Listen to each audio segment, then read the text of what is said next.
Hi friends, আজকে আমি তোমাদের সামনে একটা তন্দুরি রেসিপি নিয়ে চলে এলাম, যেটা হচ্ছে পমফ্রেট তন্দুরি। তার জন্য যেটা করতে হবে কি, আমার আসলে অ্যাকচুয়ালি এক হাতে ক্যামেরা ধরি, তো সেই জন্য আমি মশলাগুলো থালার মধ্যে নিয়ে নিয়েছি। কিন্তু আমি তোমাদের বলে দিচ্ছি আমি কি কি মশলা দিয়ে ম্যারিনেট করছি। এখানে টক দই দিয়েছি, কাশ্মীরি লঙ্কার গুঁড়ো দিয়েছি, গোলমরিচের গুঁড়ো দিয়েছি, কাঁচা লঙ্কা বাটা দিয়েছি, ধনে পাতা বাটা, তন্দুরি মশলা, একটু জিরে ধনে গুঁড়ো, আদার রস, পেঁয়াজের রস আর রসুনের রস, এগুলো দিয়েছি। আর একটা গোটা পাতিলেবু এর মধ্যে ম্যারিনেট করে দিয়েছি, কারণ আমার ভিনিগারের থেকে পাতিলেবুর ফ্লেভারটা বেশি ভালো লাগে, ওই জন্য আমি পাতিলেবু দিয়েছি। তোমরা তোমাদের যদি লেবু না থাকে, তোমরা তাহলে লেবুর রস না বদলে সেই জায়গায় তোমরা ভিনিগার দিতে পারো।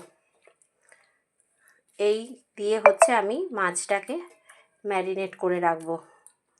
তারপরে এটা আমি এখন বেশ কিছুক্ষণ রেস্টে রাখবো। রেখে তারপরে আমি আজকে মাইক্রোওভেনে করব না।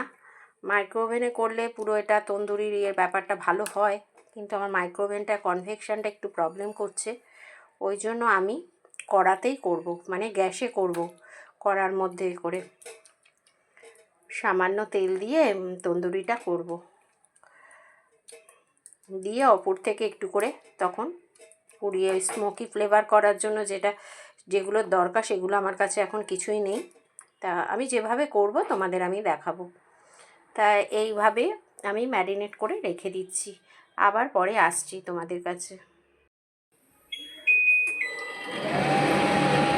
দেখো ফ্রেন্ডস, এবারে আমি তন্দুরিগুলো, এই পমফ্রেট তন্দুরিগুলো এতক্ষণ ম্যারিনেট করে রাখা ছিল, এবারে আমি এগুলোকে আস্তে আস্তে, আমি যেহেতু মাইক্রোওভেনে করছি না, কড়াতে একটু তেল, তার মধ্যে আমি সাদা তেল দিয়েছি, তার মধ্যে আমি একটু বাটার দিয়ে দিলাম।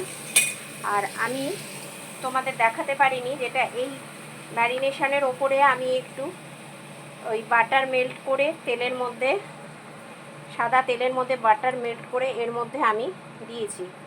এবারে আমি এইটার মধ্যে ভাজবো।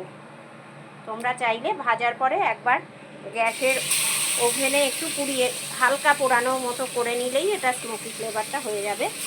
আর যদি বাড়িতে কাঠকয়লা থাকে, তাহলে সব মাছগুলো যখন হয়ে যাবে সব সাইডে করে দিয়ে মাঝখানে একটু ওইটা দিয়ে ঢাকা দিয়ে দেবে আগুন দিয়ে, তাহলে স্মোকি ফ্লেভারটা এসে যাবে। আমার আজকে একটু মাইক্রোওভেনের প্রবলেমের জন্য আমি এইভাবে করছি।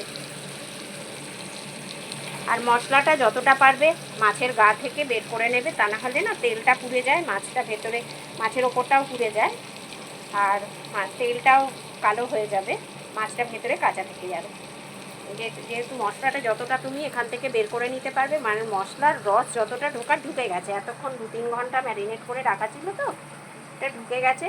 এটা যখন ভাজবে মশলাটা ছাড়া ভাজলেই বেশি ভালো হবে। আর আমি তো এই যে এরকম চিড়ে চিড়ে দিয়েছিলাম, এর মধ্যে মশলা ঢুকিয়ে দিয়েছিলাম, তাতে কোনো টেস্টের হেরফের হবে না, বরঞ্চ এটা খেতে বেশি ভালো লাগবে। মশলা যত কম দেবে তত ভালো লাগবে খেতে। দেখো আমি এক পিঠ হলে আবার তোমাদের দেখাচ্ছি। ঢাকাটা খুলে এবারে একটু এটা উল্টে দেবো। আমি আঁচটা কিন্তু একদম শিম আঁচে দিয়েছি, আর এটা আস্তে আস্তে না করলে মাছের ভেতরে কাঁচা থাকবে।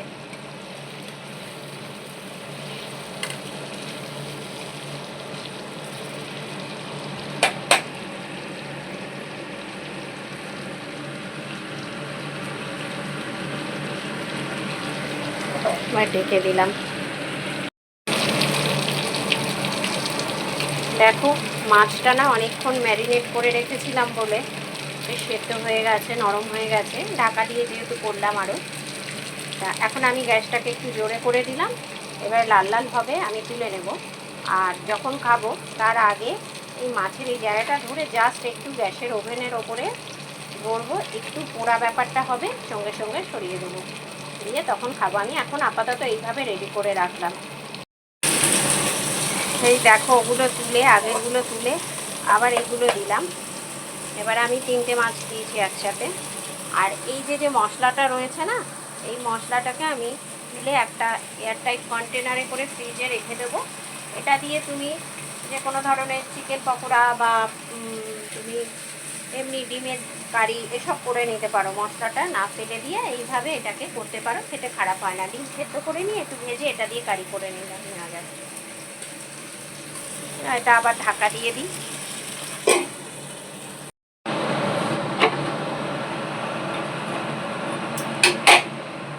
দেখো এইভাবে রেখে দিয়েছিলাম। এবারে গ্যাসটা জেলে এই যে একটু জাস্ট এরকম হালকা পোড়ালেই হয়ে যাবে, তাহলে একটা স্মোকি ফ্লেভারটা, তন্দুরির যে ব্যাপারটা সেটা হবে।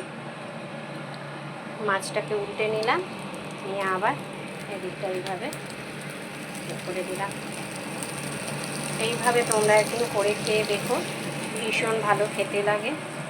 আর যদি আমার এই রেসিপিটা ভালো লাগে তোমরা একটা লাইক কমেন্ট করে জানিও আমাকে যে কেমন লাগলো। আমি অ্যাকচুয়ালি অন্যরকমভাবে করি, আজকে একটু এইভাবে করলাম, যেহেতু আমার মাইক্রোওভেনে একটু সমস্যা আছে। কিন্তু এইভাবেও আমি এর আগেও করেছিলাম, খেতে খুব ভালো হয় গো। তোমরাও করে খেও, ভালোই লাগবে।